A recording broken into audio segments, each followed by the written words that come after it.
श्री जगन्नाथ मंदिर की ओर से हम सभी भक्त जनों का हार्दिक स्वागत करते हैं। श्री श्री जगन्नाथ बलदेव सुभद्रा माता, श्री श्री निताय जगन्नाथ सुत, शिला प्रभुपाद और सभी उपस्थित वैष्णवों के आनंद हेतु हम आपके सामने ये नाटक प्रस्तुत करने का प्रयास कर रहे हैं।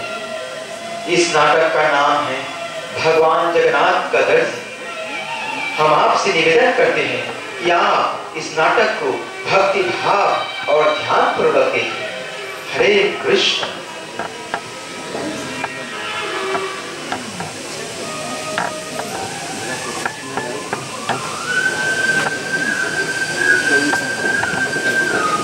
ये कुछ वर्ष पहले की बात है, जब भारतवर्ष में यवनों का राज था, अर्थात मुसलमानों का राज था। उस समय परमेष्ठी नाम का एक दर्जी दिल्ली के किसी गांव में निवास करते थे। हर समय वे भगवान के चिंतन और स्मरण में मग्न रहते थे। उनका जन्म एक भक्त परिवार में हुआ था और वे भगवान जगन्नाथ के बड़े भक्त थे। दुर्भाग्यवश परमेष्ठी एक कुबरा थी। उनके पेट पर कुबर निकला हुआ था, परंतु उनके अच्छे अच्छे गुण भी थे। उनके सारे इंद्रिय उनके वश में थी और वे ईर्ष्या, क्रोध और अहंकार से मुक्त थी। उनकी एक बहुत सुंदर पत्नी थी जो निरंतर अपने पति की सेवा में लगी रहती थी। उनके 5 बच्चे थे, 3 लड़के और 2 लड़कियां।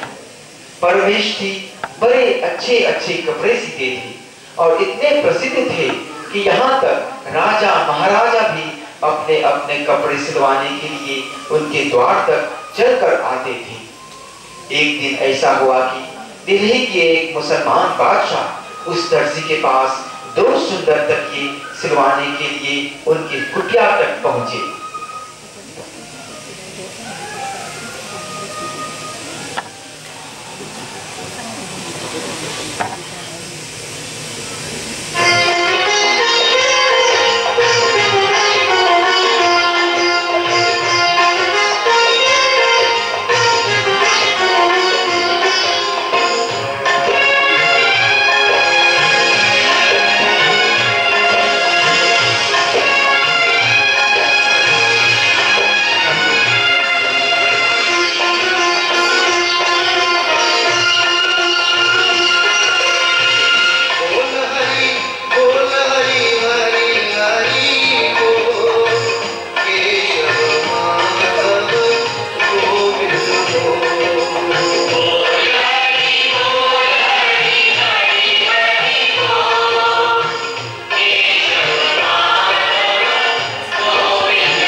सादर नमस्कार करता हूँ।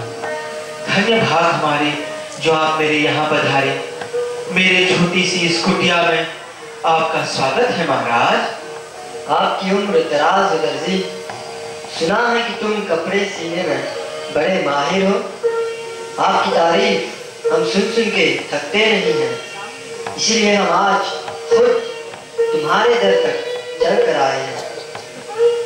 ऐसी बात मत कीजिए, आप मुझे लज्जित कर रहे हैं महाराज। नहीं, हम हकीकत बयान कर रहे हैं। कहिए महाराज, मैं आपकी क्या सेवा करूं? हम अपने खातिर 2 तकिए सिलवाना चाहते हैं। हम चाहते हैं कि आप इस खूबसूरत कपड़े से 2 तकिए तैयार करें।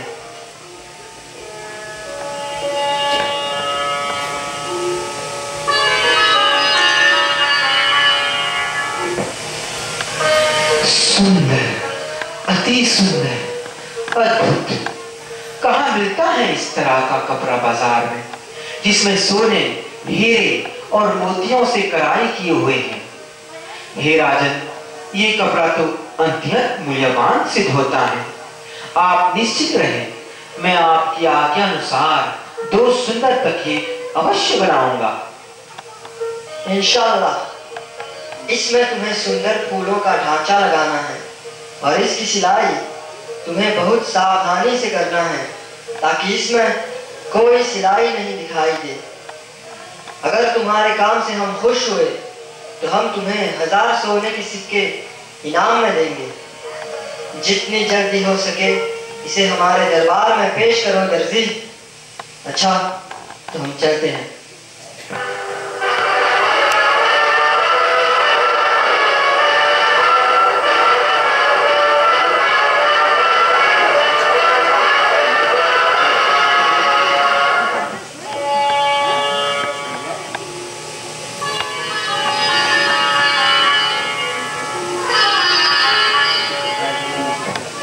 इस कपड़े में तो बड़ी सुंदर सुगंध आ रही है, जो मेरे मन को भा रही है।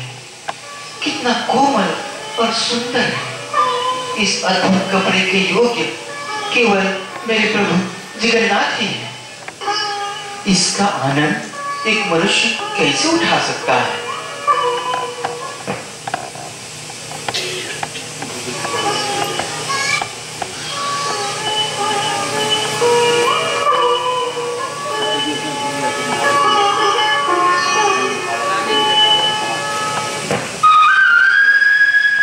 जिस समय परमेष्ठी मन लगाकर राजा के तकिए सी रहे थे, उसी समय जगन्नाथ रथ यात्रा का महोत्सव पुरी में चल रहा था।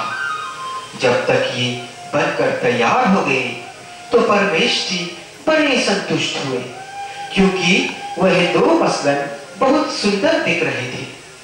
परमेष्ठी आंख बंद किए हुए रथ यात्रा के ध्यान में लग गई, जहां उन्हें अनगिनत लोग भगवान के रथ खींचते हुए दिखाई दे रहे थे। कई लोग झूम रहे थे, गा रहे थे और आनंद पूर्वक नाच रहे थे। भगवान जगन्नाथ की रथ यात्रा बहुत तीव्रता से परमेष्ठी को अपनी ओर आकर्षित कर रहा था। वह दर्जी भगवान की इस दिव्य समारोह में खींचे चले जा रहे थे। रथ यात्रा के वातावरण में वे भाव विभोर हो गए। उन्हें घर में बैठे बैठे भगवान की सब लीलाएं स्पष्ट रूप से दिखाई दे रहे थे। भगवान जगन्नाथ एक कोमल तकिए में बैठे हुए थे और रथ यात्रा में हेल दौड़ रहे थे। तभी अचानक भगवान का तकिया फट गया और उस तकिए की रूही चारों ओर उड़ने लगी। शीघ्र ही परमेश जी ने एक सिलाई की हुई तकिया उठाया और जगन्नाथ की सेवा में लगा दी। भाव से सोचा और भगवान ने उसे स्वीकार कर लिया और वह तकिया कोसों मील दूर प्रभु के पास पहुंच गया। भगवान को उस तकिए में बैठे हुए देखकर परमेश जी को बड़ा आनंद प्राप्त हुआ। एकदम अचानक परमेश जी का ध्यान टूट गया और वे आश्चर्य में भर गए।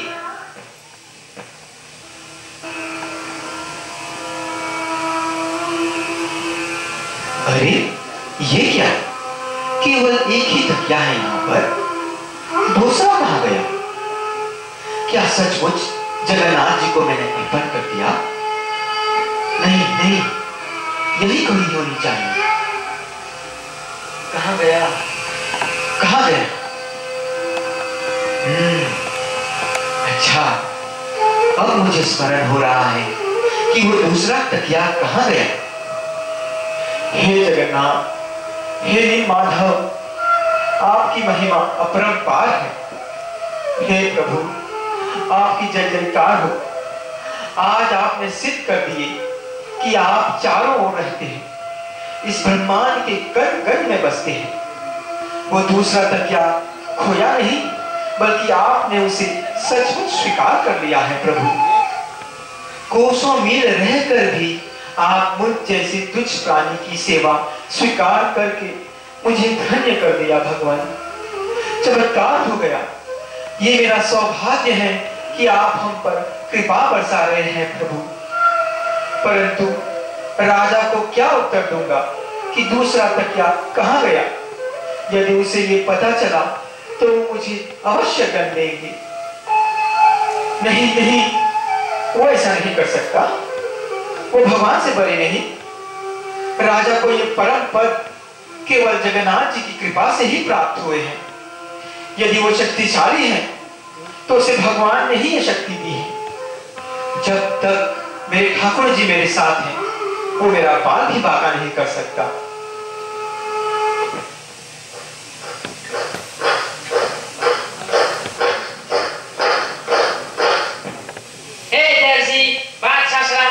आपको याद किया है। आपके सिए हुए 2 तकिए आपको दरबार में पेश करने होंगे।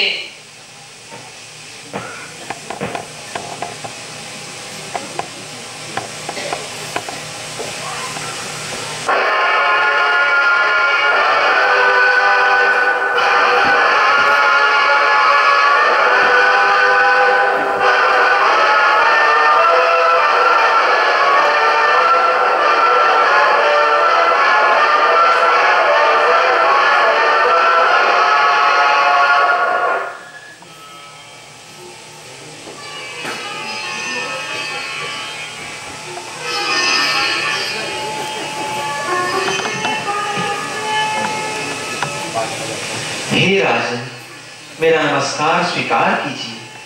आपने जो कार्य मुझे सौंपे थे उसे मैंने बड़े अच्छे ढंग से सिद्ध कर दिए। आशा करता हूं कि आप इसे पसंद करेंगी। ये क्या है? मैंने तुमको 2 तकिए बनाने को कहा था, तुम सिर्फ एक लेकर आए हो। दूसरा कहाँ है? हे राजन, वो दूसरा तकिया जो था भगवान जगन्नाथ जी ने ले लिया। मेरे पास केवल एक ही तकिया है जो मैं आपको दे रहा हूं। आप कृपया इसे स्वीकार कीजिए, नहीं तो आप जो चाहे सजा दे दीजिए। लगता है कि तुम पागल हो गए हो। कहाँ है तेरा जगन्नाथ? कहाँ रहता है वो? इतना शक्तिशाली है वो कि कोसों मील दूर से वो यह तकिया ले सके? ये नामुमकिन है। ओडिशा तो कोसों मील दूर है। एक ही दिन में यहाँ से तकिया कैसे ले लिया? हरे कृष्ण कृष्ण कृष्ण हरे हरे, हरे राम राम राम हरे हरे, हरे कृष्ण कृष्ण कृष्ण हरे हरे, हरे राम राम राम हरे हरे।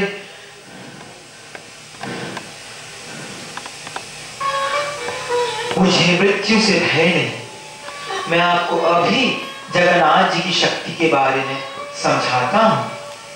वह अपने दारुण ब्राह्मण अर्थात नीम की लकड़ी में पूरी में विराजमान है, परंतु हर समय वह सारे ब्रह्मांड में समाये हुए हैं।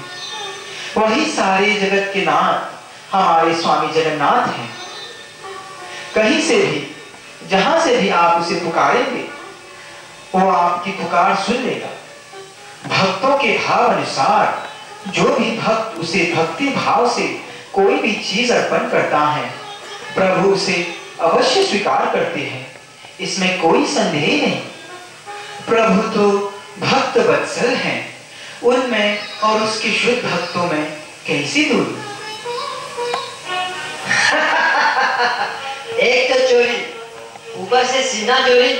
अरे कमदर्द, नामाकूल, कुछ तो शर्म करो। तू बड़ा जज्बाती लगता है, पर मेरे अंदर ये जज्बात नहीं ये तुझको मेरे कहर से बचा सके। जी भर के अपने भगवान को याद कर लो, क्योंकि मैं तुझे मौत की सजा सुनाने जा रहा हूं। सिपाहियों, इसे गिरफ्तार करो, ले जाओ इसे मेरे सामने से और काल कोठरी में डाल दो। इसे जंजीरों में जकड़ लिया जाए। ख्याल रहे इस कुबर को एक बूंद पानी ना दिया जाए। भूख प्यास से इसे मरने दो, देखते हैं इसका भगवान इसे कैसे बचाता है। ले चलो इसे। नहीं नहीं, मुझे छोड़ दो। हे जगन्नाथ, मेरी रक्षा करो प्रभु, मेरी रक्षा करो प्रभु।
हे जगन्नाथ, मेरी रक्षा करो।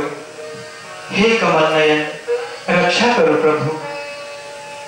हे चक्रधारी, संकट के समय में आपने माता द्रौपदी की रक्षा की थी, आपने गजेंद्र महाराज का भी रक्षा की थी, वैसे ही मेरी भी रक्षा कीजिए प्रभु। आपको पाने के लिए यहाँ तक कि ब्रह्मा जी और शिव जी भी आपके कमल चरण का ध्यान करते हैं। आपकी यश की कोई सीमा नहीं। मुझ जैसे तुच्छ प्राणी आपकी भावना को कैसे समझे। आपकी प्राप्ति सिद्ध पुरुषों के लिए भी दुर्लभ होते हैं। ये सारा ब्रह्मांड तो आपके लिए जैसे एक खेल का मैदान है। कृपया आप मुझे उस मुसलमान राजा के दंड से बचाइए। यूं तो कोई भी चीज मेरे वश में नहीं है और आप मेरे साथ जो चाहे कर सकते हैं। हरे कृष्ण कृष्ण कृष्ण हरे हरे, हरे राम राम राम हरे हरे, हरे कृष्ण कृष्ण कृष्ण हरे हरे, हरे राम राम राम हरे हरे। भगवान जगन्नाथ तो भक्त वत्सल है। परमेश जी जिस अवस्था में थे भगवान को सब ज्ञात था।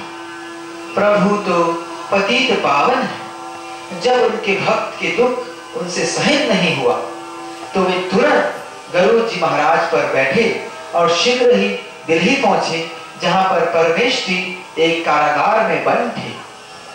जैसे ही भगवान की दृष्टि उन पर पड़ी, अपने आप जंजीरें टूट कर गिर गई। वह भगवान जो अपने भक्तों की इच्छा पूर्ण करते हैं, मुस्कुराते हुए परमेश जी से वार्तालाप करने लगे।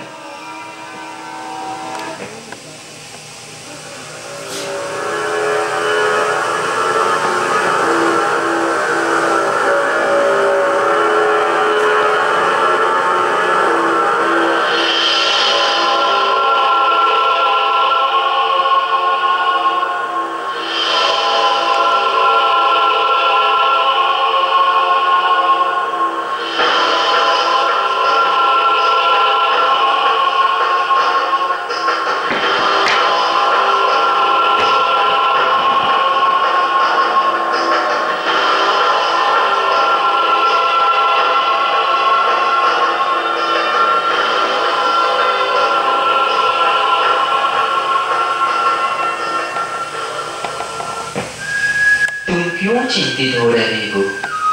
मेरे होते हुए तुम्हें किसी से भयभीत होने की कोई आवश्यकता नहीं। जब तक मेरे सुदर्शन चक्र मेरी उंगली में है, मेरे भक्त सुरक्षित रहते हैं।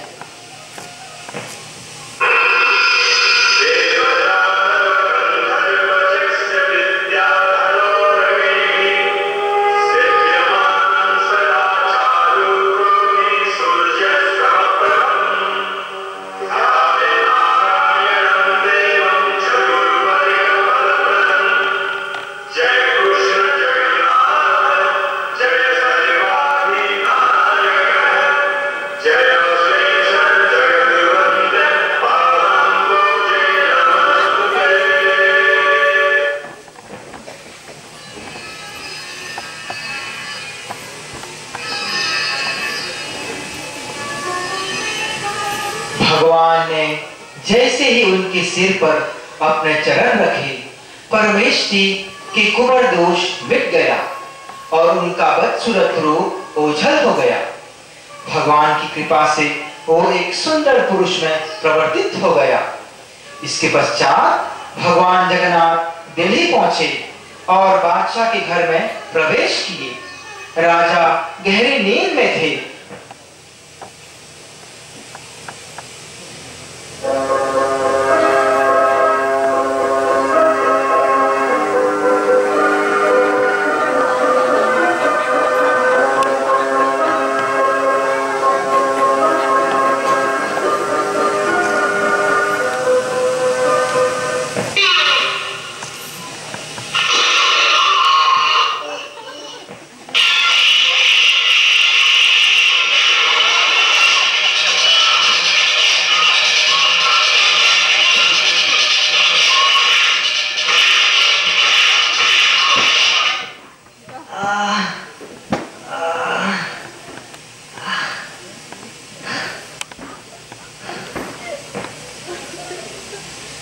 अरे मूर्ख राजा, क्या तुम्हारी मति मारी गई है?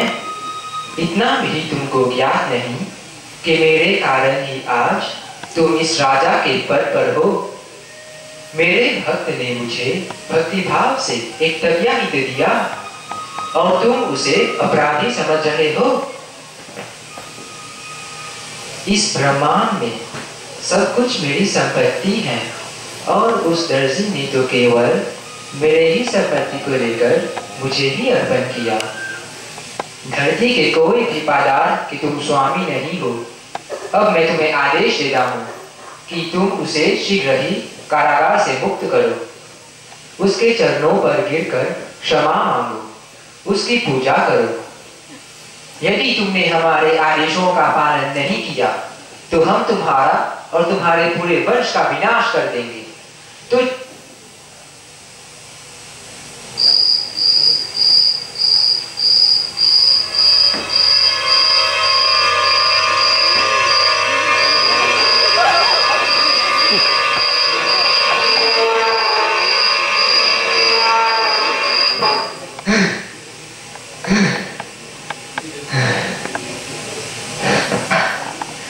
ये कौन सी बला है जिसने मेरे ख्वाब में मुझे इतना परेशान किया।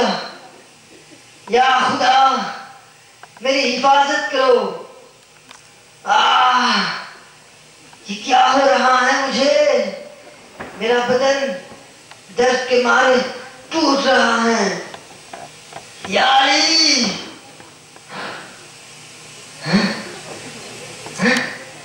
मेरे बदन पे इतने सारे घाव और खून के निशान, ये कैसे मुमकिन है?